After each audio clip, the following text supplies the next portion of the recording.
Hi guys, it's Rich from Pitlanes.com, and hopefully this is the beginning of a new sort of series, if you like, a new thing on the YouTube channel where I test pieces of content and just see what I think of them.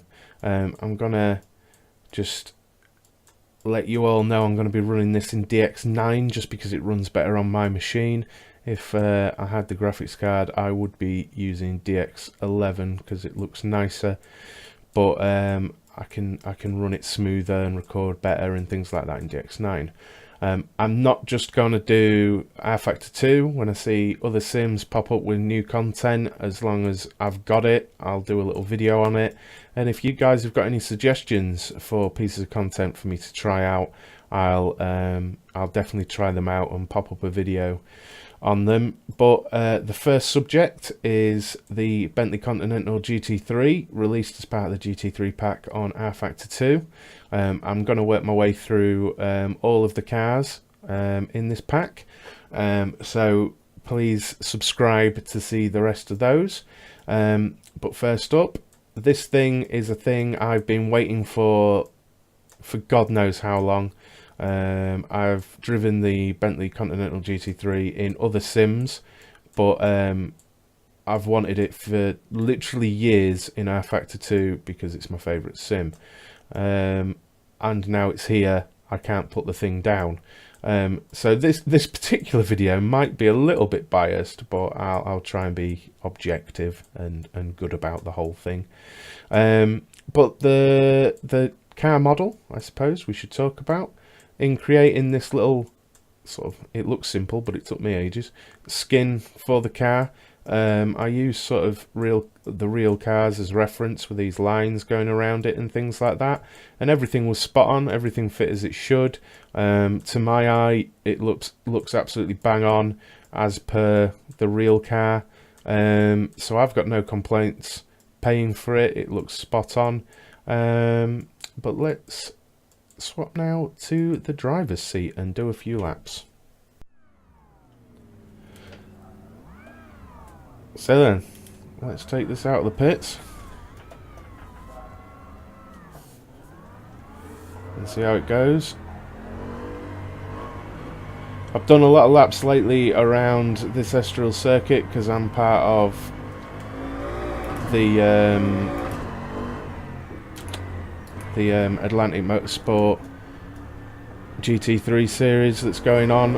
I normally drive on triple screen, so if I seem a bit derpy, that's why. Those shadows are already doing my head in. I've probably got a setting wrong.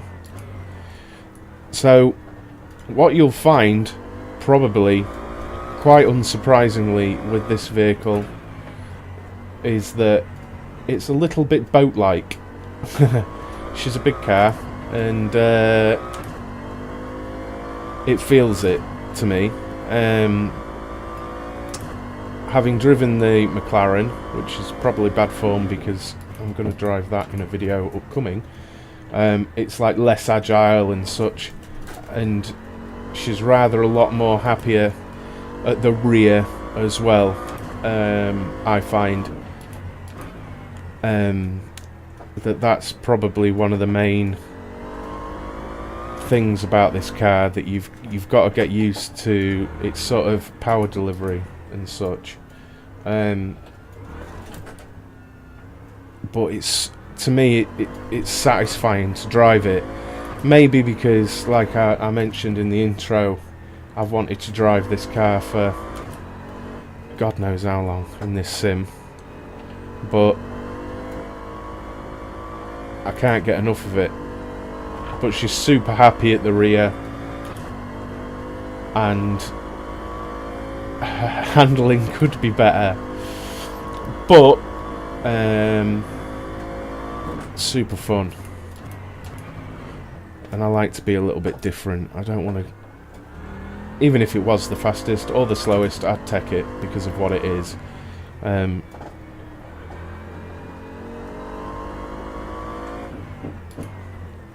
She's super fast. That is a thing. I'm calling it a she. I think I've got a bit of an emotional attachment to it.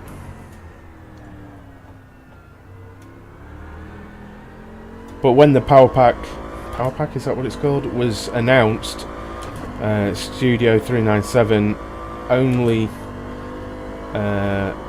sort of said about the McLaren, and then the rest of the vehicles were mysteries, and instantly I was like, give me the Bentley. I don't care what you're making, give me the Bentley. I don't care about anything else. And maybe they made it just for me.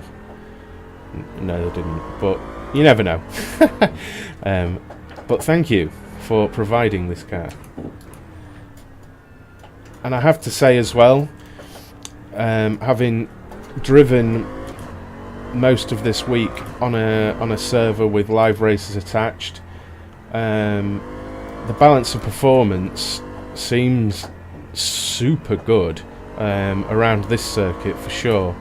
There are certain areas where, versus my teammate, he's in the McLaren, I pull away, for example, on the start-finish straight on him, but through the twisty stuff, he's got my number, sort of thing. So, and we've also noted that the gearing is different per car, because he's mentioned gears he's using in certain corners, and then I've mentioned the gear I'm using, and they're different basically. And I've seen onboard footage of the Callaway CR7, and that's also using different gears. So that it's good that they've made them all sort of individual cars and such. But there we go. I'll get more of an impression as this little series goes along. I'll just finish this lap up. But guys, the floor is yours. I'm going to do this rFactor 2 Power Pack sort of run through. But I'm way open to suggestions, any particular mods, any DLCs, things like that. Do let me know, and I'll give them a drive. Twitchy. Just quick little videos really, so you can see what they're like, and I'll give my first impressions of them. But until next time, I'll see you soon. Cheers.